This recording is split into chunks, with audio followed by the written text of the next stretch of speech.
Okay, so this is our last lecture. It's week 16 already, and I want to talk just really a little bit about the third intermediate period, but I mostly want to focus on the eruption of a volcano that happened around 1100 that might have brought about the third intermediate period. I've got a lot of information on this slide here, but we already talked about the end of the New Kingdom with the last pharaoh being Ramses the 11th. When we move into the third intermediate period, what we see is, as opposed to like the first intermediate period where you've got a collapse, it's not quite a collapse. And as I put here, it's not quite a period of chaos like it was possibly in the first intermediate period. I put here things are very different. It's primarily because what you have is a breakdown of the central government, where you get a few different pharaohs ruling at the same time. Now, this again is very different than it was before. So again, not a collapse, but it is different. We also see foreigners playing a bigger role in Egypt. Now, we talked about this with the second intermediate period. If you remember, the Hyksos ruling in the Delta period. This is what happens again with Libyans ruling this time. And then the third intermediate period really ends with Nubia taking over Egypt. And we're not going to look at any of the details of this because I do want to focus on this volcano. Now, we talked about various things that have happened in terms of environmental issues throughout this class. Now, I do want to spend a bit of time talking about this volcano in Iceland called Hekla. And it erupted multiple times. And first, let's look at, why a volcano can affect the atmosphere, or how can it affect the atmosphere.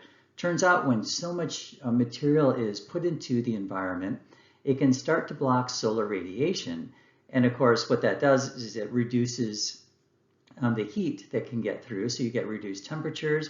And in some cases, this can produce less rainfall. And at the very beginning of class, I talked about the intertropical convergence zone and how that had moved a little early on in Egyptian history, and it caused some weather issues. And the same thing can happen with, or the same thing probably did happen during this particular time period.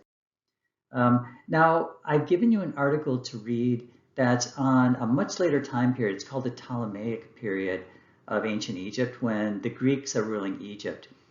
We know that there were volcanic eruptions in 247 and 244 BC, and this particular study, even though it's 800, 750 years after the fact of what we're looking at, we can take some of that evidence and sort of extrapolate backwards on what might have happened in the third intermediate period. So these authors found that right after a volcanic eruption, Nile floods were reduced for a few years after.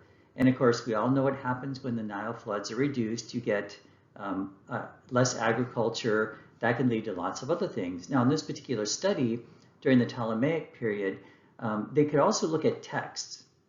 Now, there's not a lot of text in the third intermediate period, but in the Ptolemaic period, there are. What we see are lots of interesting things happening. So people are starting to revolt against Greek rule.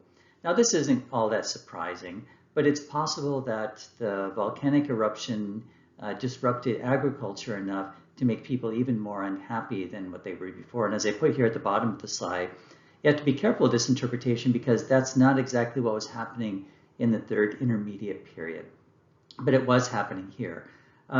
They also looked at land sales. So they looked through the written records, and there were lots of people selling their land during this period. And it's thought that because of the agricultural issues, people had to sell their land to pay their taxes. And again, the authors of this particular article are talking about the effects of the volcanic eruption that ended up affecting what was happening in Egypt. And we also have texts that say during this particular period that more grain was imported. So again, a little bit later than what we're talking about, but we can sort of step back and guess what might be happening. Now, remember what happened at the end of the New Kingdom when I talked about this last week. You had the invasion of the Sea Peoples. And, it's not clear exactly why they were invading, but they were, as I mentioned last week, they're not only invading Egypt, they're invading the Syria, they're invading the Hittite area, they're invading where the Mycenaean Greeks are. So something is happening to make these people move out in waves and invade other places. We talked about the strikes that were happening during the end of the New Kingdom. We talked about famines. We talked about the breakdown of the central government, especially, the last pharaoh of the New Kingdom was Ramses XI. And then we also talked about how more land was given to these religious estates. And so all of this evidence can suggest that this eruption of Hekla, this volcano in Iceland, which happened around 1100 BC. So remember, the end of the New Kingdom is about 1069. So about 1100 BC could have had an impact on what was happening in Egypt. And, we talked about how the Sea Peoples invaded. There were the collapse of other civilizations too, and I just mentioned them, the Mycenaean Greeks, the Hittites, the Egyptians. They were all having issues around the same time. And it could have been related to the volcano. Now, we always end these videos on talking about, what this volcanic eruption can tell us about sustainability. Well, there's lots of things that can affect sustainability, and it looks like volcanic eruption certainly can be one of them. Now, I put here not only climate can affect it, but of course, as I just talked about, the volcanic eruption can affect the climate. So these two are interrelated. And if we compare what was happening during the Ptolemaic period, 750 years after, then we can see that there were societal changes. People were revolting, things were happening. And of course, this is happening, maybe the thing that's setting it all off is happening far outside of Egypt. So we're talking here about this volcanic eruption in Iceland. So all of this stuff is interrelated. Volcanic eruptions, climate change, food issues in terms of agriculture, people revolting, and so on.